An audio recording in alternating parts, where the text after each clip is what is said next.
Salut à toutes et à tous, c'est toujours un immense plaisir de vous retrouver dans ce 33e numéro du journal consacré aux performances des Lions sur la scène européenne. On débute ce voyage en Europe par le Danemark où Dame Doy enchaîne les prestations XXL avec le FC Copenhague. L'ancien joueur de Trabzonspor a encore frappé ce week-end lors de la réception de Brøndby.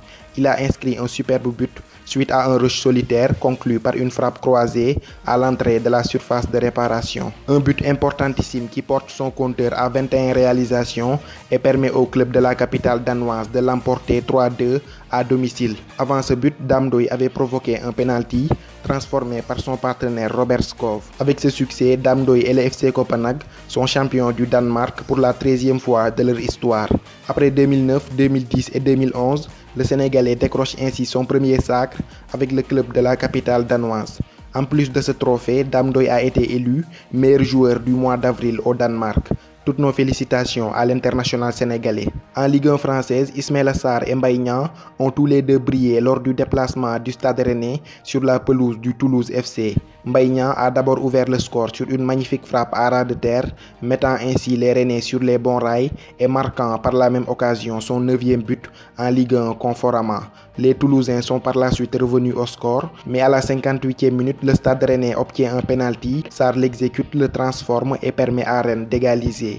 Score final 2 buts partout. Le Sporting Club d'Amiens de Moussa Konaté est allé décrocher le point du match nul 1 but partout sur la pelouse de Montpellier. En Dominos Ligue 2, après avoir assuré leur montée au sein de l'élite du football français, le FC Metz d'Abibou Diallo, Dopanguet et d'Ibrahima Niane a remporté le championnat de France de 2e division en s'imposant 3-0 à domicile devant Valenciennes de Saliou Ciss. Un succès que les Messins doivent en grande partie à Opanguet et Abibou Diallo. Opanguet a d'abord ouvert le score à la 17e minute de jeu avant qu'Abibou Diallo ne s'offre un doublé à la 25e et 30e sur penalty. Co-meilleur buteur du championnat de France de 2e division avec 25 buts à égalité avec Gaëtan Charbonnier, Abibou Diallo a aussi été nominé pour le titre de meilleur joueur de la saison. En Turquie, Galatasaray de Mbaye Diagne et Pape Alioune Ndiaye a réalisé la plus belle opération de cette 31e journée de Super League.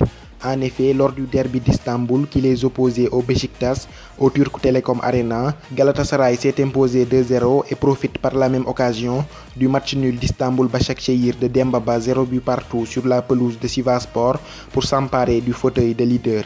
Titulaire à la pointe de l'attaque, Mbaye Diagne a participé à l'intégralité de la rencontre. Battu 2-0 sur la pelouse du BB Erzurumspor, Bursaspor de Stéphane Badji, Henri Saivet et Diafra Sakho est désormais classé 17e et devra batailler ferme pour se maintenir au sein de l'élite du football turc. Enfin, Göztepe Izmir de Lamine Gassama s'est baladé 4-1 devant Antalyaspor de Souleymane Doukara. En Angleterre, Liverpool de Sadio Mané s'est difficilement imposé 3-2 au St James Park devant les Magpies de Newcastle. Une victoire qui leur permet de prendre provisoirement la tête du championnat en attendant le match en retard de Manchester City qui recevra Leicester ce lundi. Auteur d'une très belle prestation contre Burnley au Goodison Park, Idrissa Gana Gueye, élu homme du match, a grandement contribué à la victoire des Toffees d'Everton 1-0 à domicile. Battu 3-2 au pays de Galles par Crystal Palace de Cheikhou Kouyaté, Baye Omar Niasse et Cardiff City seront malheureusement relégués en 2e division anglaise la saison prochaine.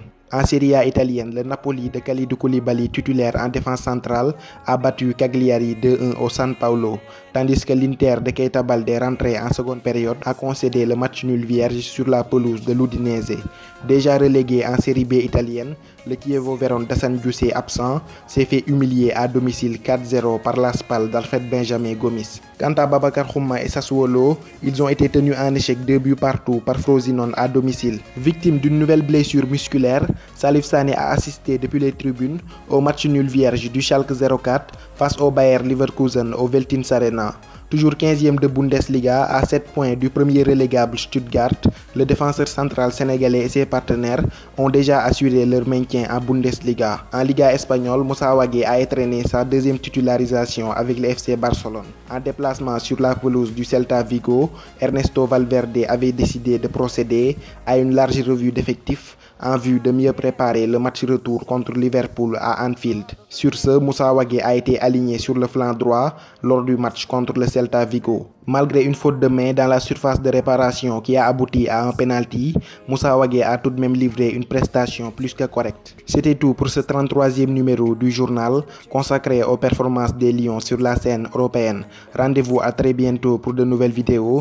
D'ici là, portez-vous bien et n'oubliez pas de vous abonner à Foot Galsen 10 pour ne rien rater de l'actualité du football sénégalais.